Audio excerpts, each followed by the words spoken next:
Are you proud to be Hispanic? Hispanics in Florida now have the first Hispanic car license plate in the United States. Be a proud Hispanic. Put the Hispanic plate on your car. I want to be a doctor. I want to be a scientist. I want to be an engineer. I want to be a police officer. I want to be a professional dancer. By getting the Hispanic plate for your car, you will support scholarships and community programs. Call now or visit HispanicAchievers.org.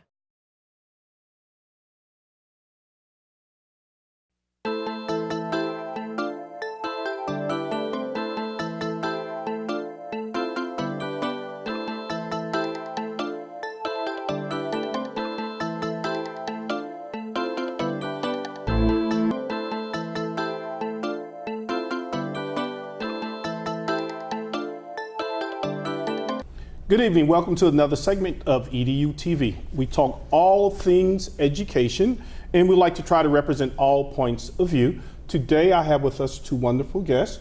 We have a teacher. I think teachers are awesome. We have Joanna Rodriguez. Thank you for coming. And we have a lawyer, Vanessa Coto. Welcome, ladies. Thank you, sir. Thank you for having us. Okay, Hispanic Heritage Month. All right, so I think that's important because I like America because there's assimilation in our country and we make room for all cultures and individuals. And before, I think it used to be sort of divisive, but now I'm just seeing all types of cross-cultural things that are going on. And by the way, I love Hispanic food. I love it. And Jamaican food, I love those two things. But enough about me. Let's talk about Hispanic Heritage Month and what it means to you. Okay. Hispanic, well, I'm a teacher, as you said. So Hispanic Heritage Month for me, it's the time that I dedicate to my kids to truly understand. I teach ESOL, English as a Second Language. Most of my students are Hispanic. And even though they're Hispanic, for some reason, they tend to forget where they're coming from when they get in here with so many requirements from school, so many things they have to do, and they tend to forget that they're awesome because of that. So I like to use this month for them to think on this, to find out why is Hispanic heritage important for them, how that Hispanic heritage have helped them succeed in life, you know, and how that Hispanic heritage will actually help them to achieve their goals later on, and how they're gonna use that on behalf of their people, of the Hispanic people, because there's a lot to do here in this country. And as you said, we're not divided anymore. It's like the story I teach them, the quilt of a country. Now we all make a part of that quilt. Sure. So I like them to see it like that, but at the same time to value the honor of being Hispanic. Now there are a lot of different, when we say Hispanic, that covers a broad range of things. So you're Puerto Rican. Yes, and I am. Are you Puerto Rican as well, Vanessa? Born in Puerto Rico, okay. en la isla. Very good. Now, you are a lawyer, so tell us what Hispanic Heritage Month meant to you, and then I have an interesting question for you. I want to know, what is the difference between were you born in Puerto Rico? I was born in Puerto Rico. What is the difference between growing up in Puerto Rico and then when you make the transformation here? So as a lawyer, what does it mean to you then? Answer that question. I can tell you that as a lawyer, there aren't that many of us, especially Hispanic female lawyers. I work in plaintiff's personal injury, and I'm just a very small minority of the population. So for me, it means a lot to be able to have a client that they know that they can talk to me in Spanish. They don't have to go through a paralegal. They can talk directly to me about whatever their issue is, and that I can help them directly. There are female Spanish lawyers, but again, there's just not that many. But why do you think the numbers are as low as they are? Oh, that's a complicated. Well, no, I mean, you don't have to give me a scientific research paper, but do you all see more girls, Hispanic young ladies, probably wanted to pursue what is, quote, called a man's field?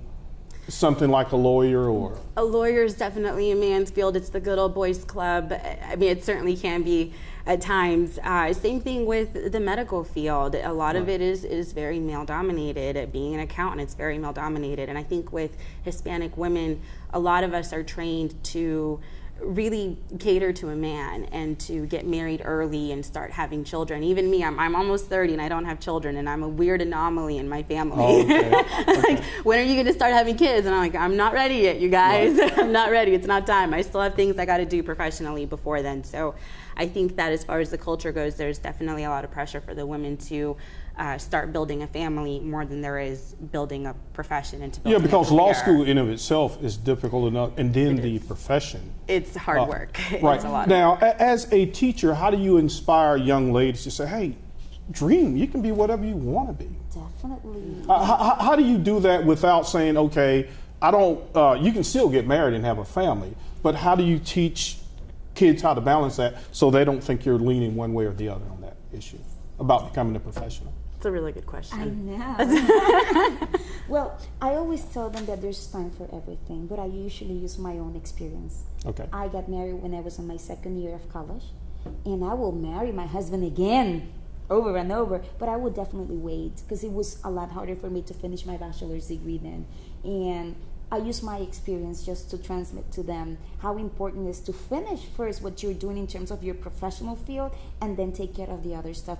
I recall that my dad used to tell me, you need to study, you need to make sure you go to college. So if the man you decide to marry with leaves you, you don't have to get up with anything. Just let him go. No, that's a great point because I have one daughter and that is my biggest concern because people do get divorced. Yep. Yes. So I'm like, okay, as long as you're able to take care of yourself financially without the support of another person, then that's what I want for you. I mean, if you should become a billionaire, you're there fine, and right? you're because of love, not because of necessity. You're ready, you're prepared. Right. You have nothing to fear of. Right. And So- the other thing yes, is go that ahead. if you are in love with someone, it's okay to wait. It's okay to wait 5 years for you to finish college. It's okay for you to wait until you have your feet solid on the ground, you have a solid income, you've got that 401k in the works. Exactly. It's okay to wait. If it's true love, it can wait a few years. You don't have to rush into marriage. And it will be a lot easier to help your kids later on, your own kids, telling them, hey, I did it, I waited. I mean, you cannot preach something you didn't go by.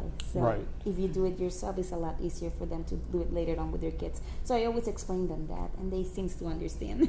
Right. And I know in Puerto Rico, especially in Osceola County, there's a growing Puerto Rican population. So how do you teach the kids to maintain a lot of their heritage and not, I guess, let them become too taken over by quote unquote American culture? Because I think sometimes, even as an African American man, that a lot of our kids, they don't realize that the sacrifices that were made, that we all have these civil liberties. So how do you all balance that? My mother reminded me of the sacrifices every day. That was never, No, but those are that was important, never yeah. a problem. You know, what was your question again? No, how do you maintain that balance of maintaining your heritage and also becoming this career woman that you've become and not being married yet? Like, do they frown on that? Do you think the older people are becoming more accepting? You know, I think in my family it was a little weird. It was very, you got both of it. You have my grandmother on one end who is my role model and the reason I even became a lawyer in the first place, but she got married when she was 16 and she couldn't get out even if she wanted to. And my grandfather took very good care of her and she was very lucky, but it was still something that she didn't have a college education, she didn't finish school, she didn't have any transferable skills that she could take to a job if she wanted to leave the marriage. So she raised me to, of course, still cater to a man and be subservient to a man, while still, You want to say that as a lawyer, subservient? you'd be surprised though. I mean, to this day, I still get those talks like, you know, hey, if you act like that, no man's gonna marry you. And I'm like, nah, I don't get this. It's fine. I don't need a man to marry me. I'm okay. I'm doing just fine. And because I am doing just fine, you know, I have my career going. I've been a lawyer now for 3 years. Things are going really well, thank God. But if I don't fall in love, if I don't meet a man, it's okay because I still am doing what I want to do. And so that was a weird way of growing up because on the one hand, she would say, you have to go to school, you have to be a professional, you have to do something with your life, but don't forget you also have to get married. I want great grandchildren. I was never told you have to. I mean, the only thing I recall my parents saying, you have to study, that's it, you have to study. Everything else came basically because I wanted to. And I've been married for 20 years. My husband's Puerto Rican and I have no complaints at all. I mean, by the other hand, he's been very supportive. I did my master's degree, I'm working on my doctor's, and he's still there helping me out. That's so, awesome. You know, it's not always that perspective, but as you said, my mother is my role model. It's my role model by all means. I mean, she just went to school for 3rd grade, if I'm not mistaken, and still she managed to have her own business. She managed to have 4 girls. She managed to be one of the leaders at church in our community. And hello, that was awesome for me. I was like, She didn't go to college, and she's like that. I want to be just half of what she is right now. So I want to be half of what she is right now. And she sounds wonderful. So she used to say, you need to go to college. I didn't go, but you need to go to college, as well as my dad. And those are the things that probably we don't take time to directly tell our students, hey, remember about your Hispanic heritage. But the way we speak, the way we react to certain things that happens in politics, in our society, the way we react to those things transmit them the message that we are proud to be Hispanic, that we can never forget where we come from. Right. Now, let me ask you something as a teacher, okay? Yes. Do you think that, okay, did you teach your kids both Spanish and English? Because I see that some Spanish people say, no, I don't speak Spanish. I'm like, that's a wonderful skill to be able to speak both Spanish and English. But every now and then I'll see some Spanish people say, no, I don't speak Spanish, I only speak English. I'm like, well, I wish I spoke both Spanish and English. So what are your thoughts on that as an educator? Well, I use shelter instruction in my classroom, as you know. So we speak both languages, English and Spanish. And I always encourage students that if they're Hispanic and they can speak, they can speak the language, they can speak Spanish because their parents do. Don't lose that. Don't lose that. Being bilingual opens all the doors along the way to success. Especially in the Southeast and especially in Florida. That I'm sure you see a lot of that in your industry, that's actually a marketable skill. Yes. Being able to be bilingual. Yes, because again, it cuts out that paralegal, it cuts out the middleman. I'm able to talk to my clients directly. So to not be able to speak Spanish when you're Hispanic, that's kind of sad for me. But why would they say that and take pride? Because do you think that maybe they've been taught to say, okay, well, you know, you're an American now, so just only speak English and you'll be more acceptable. Do kids face that in the Hispanic community? Well, I've seen a little bit of everything in my school, but at this point, based on the fact that there's more consciousness about this, I've seen them coming out talking both languages without fears. If you talk to them in Spanish, they will answer in Spanish. If you talk to them in English, they will answer you in English. Which makes me think that we are breaking out that mythology that here that in stereotype. America you have. Are you seeing the same thing in your profession, that it's actually more welcome to be able to speak a couple of languages as opposed to one? Oh, absolutely. And it's not even just Spanish. We have law firms that need people who speak Creole, who speak French. Right. I mean, the minorities, they're coming. Right. And you got to be able to cater to them if you want to be able to help Right. them. I would say slang, but that's not an official language. So. Ladies, I want to thank you so much. And we have a treat. We actually have some seniors that are going to come on during our second segment to talk about what Hispanic Heritage Month means to them. Stay tuned for our next segment. Are you proud to be Hispanic? Hispanics in Florida now have the first Hispanic car license plate in the United States. Be a proud Hispanic. Put the Hispanic plate on your car. I want to be a doctor. I want to be a scientist. I want to be an engineer. I want to be a police officer. I want to be a professional dancer. By getting the Hispanic plate for your car, You will support scholarships and community programs. Call now or visit HispanicAchievers.org. I am for the child who's had 7 addresses in a single year because she's in foster care, because her father abused her, and her mother couldn't believe her. She is the child I am for. I am a volunteer child advocate. I am you. Florida residents call toll-free 866-341-1425.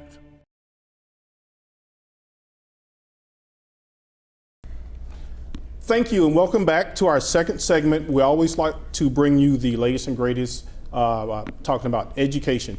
So earlier we had some parents, 2 professional young ladies, and we actually have some students. I'm so happy when I can see students who are doing well. Today's guests, we have Daniel Calderon, we have Monica Trinidad, and we have Bradley Velez. Welcome, guys. Thank you for having us. They are all seniors at Poinciana High School, and we're going to have a little conversation about Hispanic Heritage Month and what their future goals are.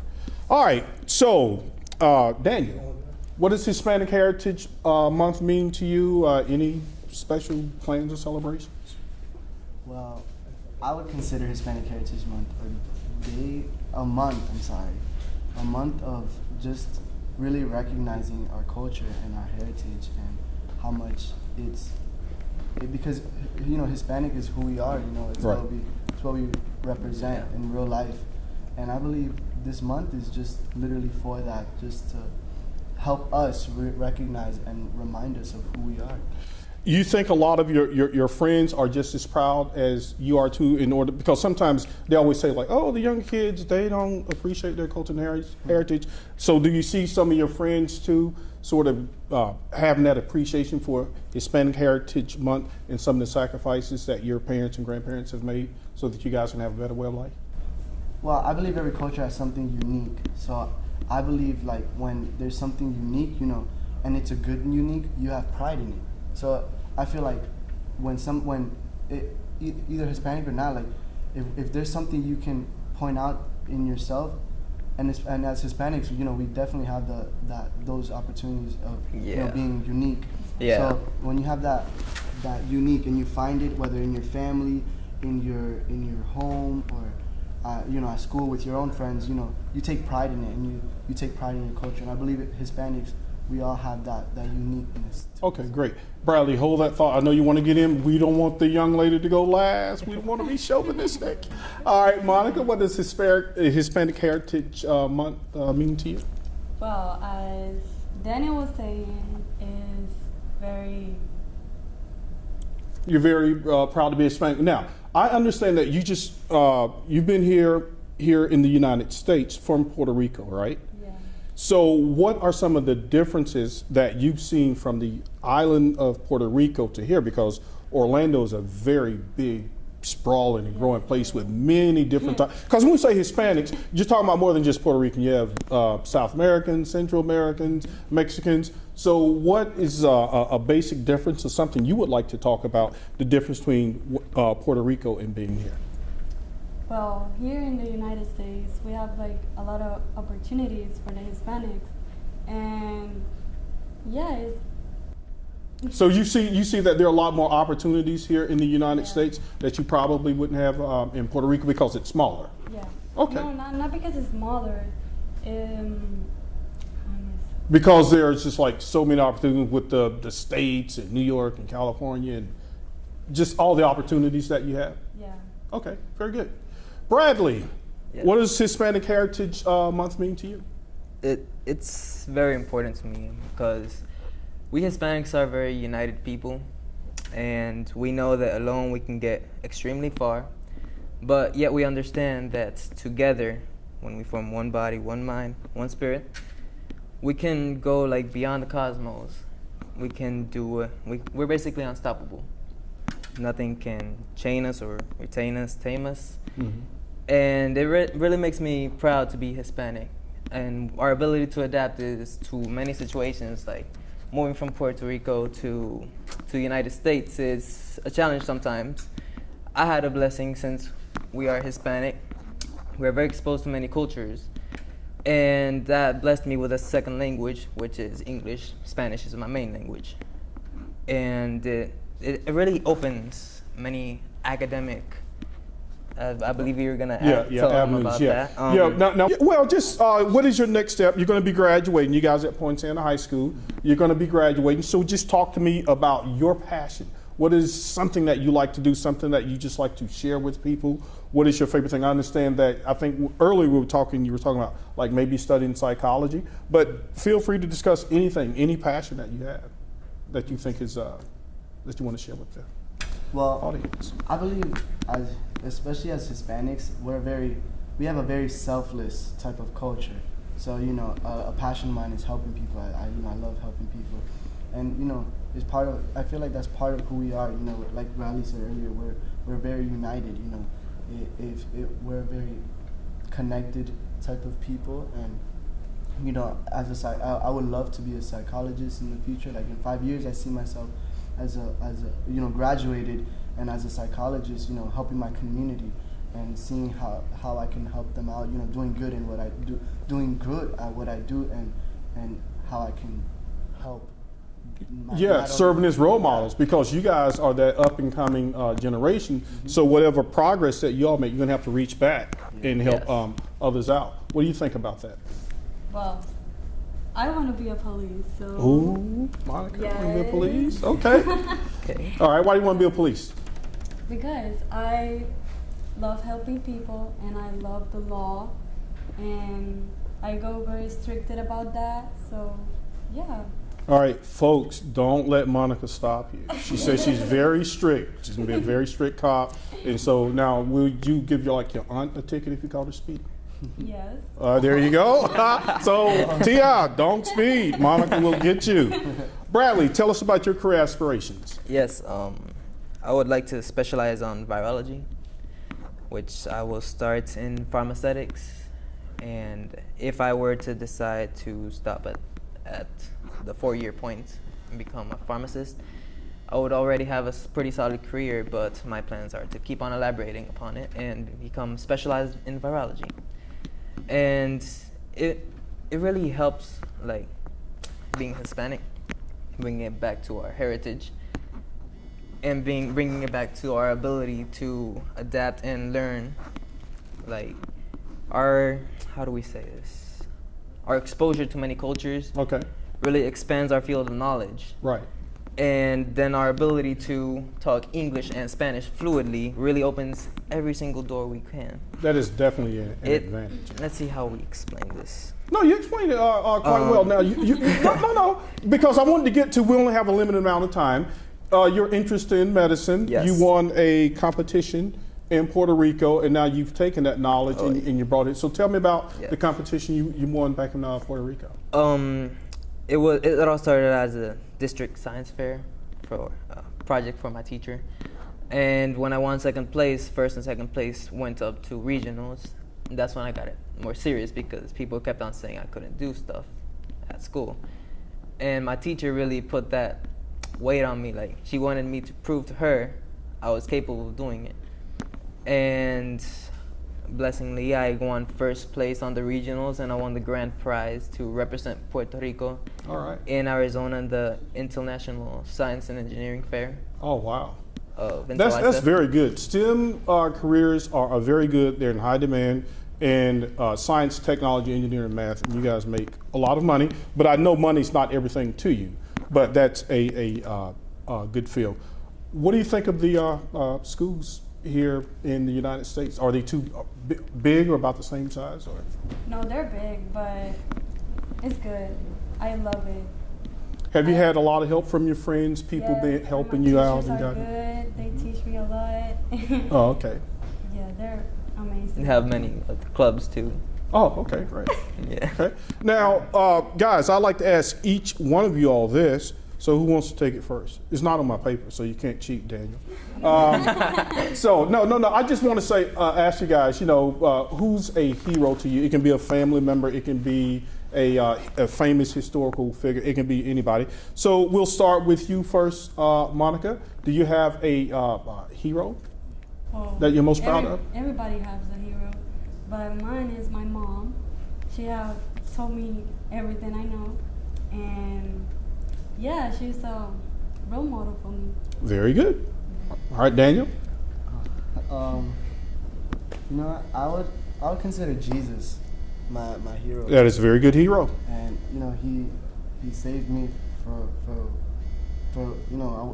I was unworthy, and he saved me, and it kind of relates to something that me and a group of friends have started in school, and it's like a safe haven. And we call it Reflections, and something Bradley mentioned earlier, like clubs and stuff. And so it's called Safe Haven, and what do you guys do? It's called Reflections. Reflections, okay. Yeah, but it's like a safe haven, and we talk about Jesus, and we talk about the cross and what He's done, and it's a place where people gather, and they don't have to worry about their problems. They don't have to worry about anything. It's just a place full of love and full of joy. That's good. That's good, because being a senior in high school can be a tough thing. So even being an adult, so I may have to come to one of your sessions. Yeah, you're more than welcome. Yeah. All right, Bradley, who's your hero? Well, first and foremost, like Daniel said, Jesus. Okay. But I would also like to express about my parents. If it weren't for them, I wouldn't get as far as I've gotten. And if it weren't for them, I wouldn't be able to do half of the things I've ever done or will do, because of their great guidance. It's really outstanding. Okay. A lot of times, guys, when we watch TVs or the movies, you'll see like, well, I'm going to say caricatures. Yeah. You know what? I'm going to change the word because I can't even say it. Okay. Caricature. You'll see like a stereotype, right? Does that bother you guys sometimes when you might see a Hispanic stereotype? You're like, you know what? That's not representative of all Hispanic people. How does it make you guys feel? Well, it bothers me. Okay. Honestly. Okay. Because many times Hispanics are portrayed as gangsters in a way, or street life. Puerto Rico's not good at all. And whatever comes out of there has a bad attitude, bad rep. Reality is very different. Right. The majority of all us Puerto Ricans and Hispanics overall, there are very kind people, very hardworking. Like the crisp detail we have for legendary work ethic it's unique to us. It defines us. It marks us.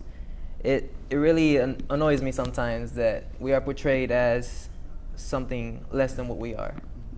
Okay. Because we are really outstanding on different aspects. The different types of Hispanics, Dan, you know, like we talk about Mexicans, Central Americans, you guys have more in common than you have differences. So do you see that getting better? Because a lot of times people will try to say, oh, well, this group doesn't like that group. Well, what do you feel about that? I mean, I just think, like we talked about sooner, like I think just the fact that we're very selfless, and just the fact that as a culture, we're like Bradley spoke earlier about how like we're united. We are. Right. Like, I think even in the food, if you see it, like it's very similar. Like oh yeah, I love rice, Hispanic beans, food. Chicken, you know, Yes. Ricans, rice. Yeah, but what? No, okay, now I got in trouble one time. It was the whole black bean versus red bean thing, right? What am I doing here? So what's black beans? Is that that's Cuban in nature? And red? What? Help me out here. Yeah, it's we tend to eat more red beans. Red beans, like in okay. Puerto Rico. Okay. Obviously, All right. there's people that eat black beans more, but they are not like the main dish in Puerto Rico. So it's possible one day I could see Monica having black beans and rice, not red beans and rice. Yeah, all right, okay. So you like all beans, right? Yeah. Now, you guys are so smart, man. I'm really proud of you. You have your head on straight. And we have about 1 minute left. And I just like you guys to just sort of sum up if there's something that you want to say again about celebrating Hispanic Heritage Month, if there's a special thing, a special date for your group that you may have, go ahead and share. We have about 40 seconds. Well, you know, like the reflections group that we do at school, you know, it's a blessing, and it's every day at Wednesdays, every Wednesdays from 6:30 to 7, and you know, it's just been a blessing. Place of refuge. Yeah. You can come, get some help, feel good, and you can help with their homework too, right? All right, Monica. Well, one more thing that you like everybody to know about Hispanic heritage, right? Or what you're most proud of? I'm proud of being Hispanic. Amen, sister. Amen. Amen. All right, Bradley. I would like to shout out to all the Hispanics to support your culture and always be positive and strong over those hard times. Show that Hispanic love. And I'm proud to be Hispanic. I'd like to finish it with that. Right, and I'm proud to have interviewed you guys. Kids, study hard. And that's it for tonight's broadcast. Good night.